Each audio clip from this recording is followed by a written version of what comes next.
Text 61. The Supreme Lord is situated in everyone's heart, O Arjun, and is directing the wanderings of all living entities, who are seated as on a machine made of the material energy.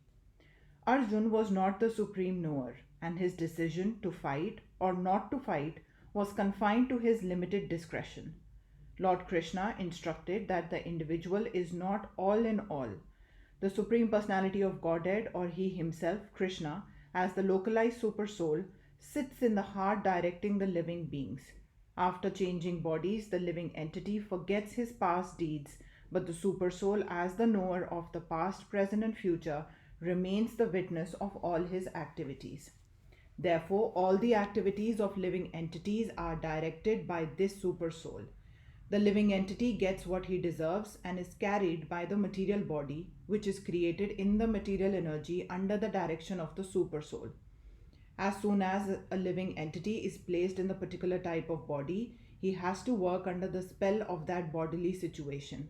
A person seated in a high-speed motor car goes faster than one seated in a slower car, though the living entities, the drivers, may be the same. Similarly, by the order of the Supreme Soul, material nature fashions a particular type of body to a particular type of living entity so that he may work according to his past desires. The living entity is not independent. One should not think himself independent of the Supreme Personality of Godhead. The individual is always under the Lord's control. Therefore, one's duty is to surrender, and that is the injunction of the next verse. Text 62. O Scion of Bharat, surrender unto him utterly. By his grace you will attain transcendental peace and the supreme and eternal abode.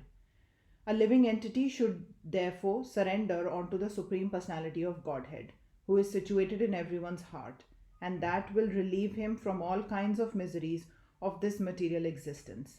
By such surrender, not only will one be released from all miseries in this life, but at the end he will reach the Supreme God. The transcendental world is described in the Vedic literature as Tad Vishnu Paramam Padam. Since all of creation is the kingdom of God, everything material is actually spiritual. But Paramam Padam specifically refers to the eternal abode, which is called the spiritual sky or Vaikuntha. In the 15th chapter of Bhagavad-Gita, it is stated that the Lord is seated in everyone's heart. So this recommendation that one should surrender onto the super soul sitting within means that one should surrender onto the Supreme Personality of Godhead, Krishna. Krishna has already been accepted by Arjun as the Supreme. He was accepted in the 10th chapter as Param Brahma Param Dhamma.